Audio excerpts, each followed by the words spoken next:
지난 영상까지는 메소포타미아 지역에 대해 수메르인의 등장부터 바빌로니아까지 다루었는데요. 수메르인이 문명을 형성할 무렵 이집트에서도 문명이 발달되기 시작했습니다. 변덕이 심했던 티그리스 유프라테스 강과는 달리 순한 양 같았던 나일강이 있던 이집트는 일찍부터 농사를 짓는 데 유리한 조건이었습니다.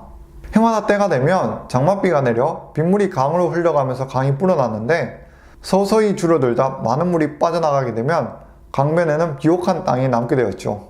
이집트인들은 이렇게 좋은 땅을 이용하기 위해 관계농업, 토목공사의 발전이 이루어졌으며 여러 촌락들은 하나 둘 더 큰 공동체가 되어갔습니다.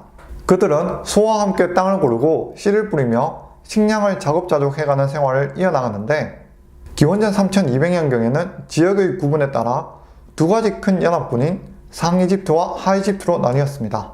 상이집트는 남쪽에 위치해 있었으며 하이집트는 북쪽에 위치해 있었는데요.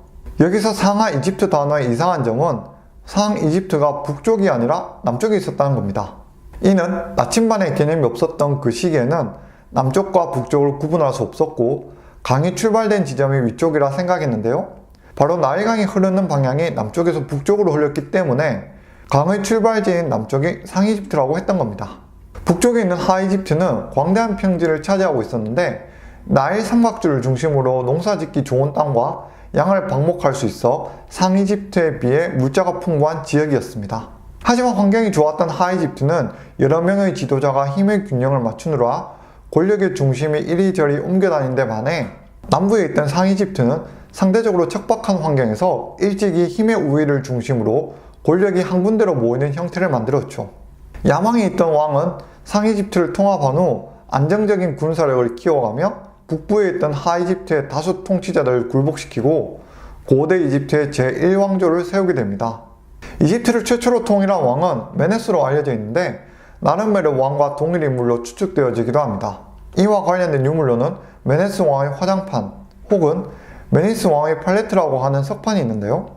메네스 화장판은 이집트 예술작품 중 가장 오래된 것으로 앞면에는 상이집트가 하이집트를 정복하는 과정을 묘사했으며 뒷면에는 메네스가 이집트 전체를 통일한 후 기념하는 내용으로 그려져 있습니다. 이 화장판은 녹색 아이섀도우의 원료인 공작석을 가는 데 사용되었다고 추정하며 많은 여성들의 독특한 분위기와 개성을 나타나게 하는 아이섀도우의 역사도 5000년 이상이 되었다는 것을 짐작할 수 있는 대목이기도 합니다. 상이집트와 하이집트의 통합은 이집트 역사상 가장 중요한 사건으로 최초의 시간으로 여겨졌는데요. 기존의 상이집트에서는 백색 왕관을 착용했고 하이집트에서는 적색 왕관을 착용했는데 통일 후에 메네스는 통합을 상징하는 듯이 흰색과 적색이 결합된 왕관을 쓰며 첫 번째 파라오로 탄생하게 됩니다.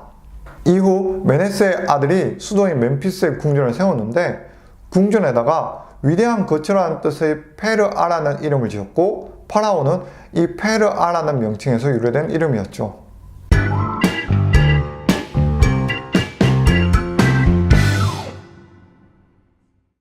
수도 멤피스는 백색의 벽이라는 뜻을 지니고 있었습니다. 이곳은 사자와 부활의 신인 오시리스 신이 묻힌 곳이기도 했죠. 고대 이집트의 유물에는 바빌로니아의 창세신화와 구약 성서의 창세기 같은 체계적인 기록은 없지만 여러 자료들이 신전이나 신들의 계보로 전해지고 있었습니다. 세월이 지나 이러한 자료들을 모아서 추리하여 재구성하다 보니 이집트 신화에도 창세 신화가 있었다는 것을 알게 되었고 수도 멤피스에는 오시리스 신화가 있었죠. 이집트의 그림을 보다 보면 옥자에 앉아있는 녹색 피부의 남자가 있는데 그가 바로 오시리스입니다. 죽기 이전에는 식물신이자 생산의 신이었기 때문에 생명과 풍요를 상징하는 녹색이라고도 하나 또 다른 해석으로는 반대로 죽게 된 이후에 차게 식어버린 창백한 색으로 해석하기도 하죠. 신화에 대해 좀 더 자세히 풀어보자면 오시리스 신은 이집트 신화에서 중요한 역할을 차지하는데 5남매 중에서 맏형이었고 여동생 이시스와 근친 결혼을 하여 이집트를 28년간 다스리게 됩니다. 하지만 오시리스는 또 다른 동생인 세트 신에게 살해당하고 그는 오시리스의 시체를 상자 안에 넣어 나일강으로 흘려보냅니다. 상자는 흘러 지중해로 가는 해안까지 갔는데 아내였던 이시스는 남편의 시신이 들어있는 상자를 오랫동안 찾아 헤매다 마침내 남편을 되찾게 됩니다. 세트는 오시리스의 완전한 죽음을 위해 이시스로부터 시체를 빼앗아 14조각으로 잘라내서는 온 나라에 뿌려버렸죠. 이시스는 또다시 전국을 돌아다니며 조각을 모았고 다른 동생 네프티스의 도움을 받아 결국 오시리스를 원상복구하게 됩니다. 그리고는 생명을 다시 살리는 의식을 행하여 부활에 성공시켰지만 이미 한 번 죽은 몸으로 이 세상에서는 온전하게 살 수 없게 되어 그때부터 오시리스는 사자의 신이 되었죠. 그런데 조각을 모으는 과정에서 14조각을 모두 찾지는 못했었고 찾지 못했던 그 한 조각은 물고기가 먹게 되었다고 합니다. 이로 인해 고대 이집트인들은 생선에 대해 부정적인 이미지를 갖고 있었으며 특히 사자의 제사상에는 물고기를 올리지 않았다고 합니다. 죽었다 다시 살아난 오시리스는 죽음의 신인 상태에서 아내와의 사랑 끝에 자식을 낳게 되는데 호루스의 눈으로 유명한 호루스였죠. 그리고 호루스는 자라서 아버지의 원수인 세트와 싸워 이기고 상하 이집트를 모두 통솔하는 왕이 됩니다. 고대 이집트에서의 호루스는 파라오를 상징하면서 파라오의 수호신이기도 했죠. 오시리스의 사망과 부활은 파라오의 죽음과 죽은 뒤에도 삶을 상징하는 미라와도 연결이 됩니다.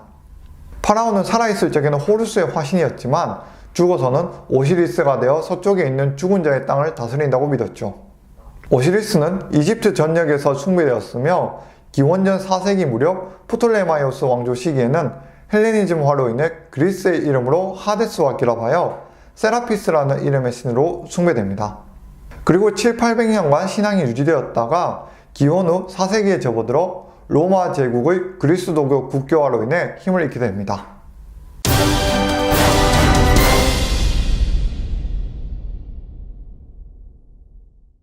이집트의 일대 파라오 메네스가 새롭게 정한 수도 멤피스는 풍부한 식량을 오랫동안 제공해주는 땅이었습니다. 이집트인들은 결혼의 여신인 이시스가 죽은 남편인 오시리스 신을 위해 울었을 때 그 눈물이 나일강에 떨어져 수위가 높아졌다고 믿었는데 강의 범람으로 인해 강변에는 양질의 토양이 축적되었고 멤피스는 사람들에게 풍요로운 장소가 되었죠. 이집트를 통일할 때 전쟁에 능했던 메네스는 뿐만 아니라 행정에서도 체계적인 국가 기틀을 세우는 모습을 보이는데 그는 나라를 여러 지방으로 나뉘어 노메스라 불렸습니다. 노메스는 지리적 구역과 경제적인 행정 단위였으며 각 노메스에는 노마르크라는 책임자를 배치했죠.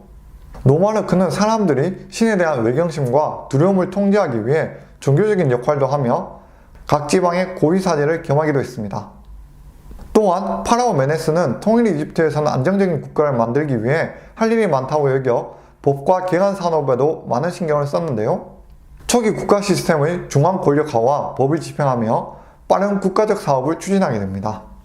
또한 이집트 전역에 제방을 세우고 운하를 건설했으며 땅이 패인 곳을 메우고 충족토로 인한 언덕은 평지로 만들었죠. 메네스의 이러한 초기 국가 건설 산업은 그가 죽고 나서도 이집트가 부유한 국가로 성장하게 되는 밑거름이 되었습니다. 고대 이집트를 상징하는 식물은 구워 먹거나 생으로 먹는 파피루스였습니다.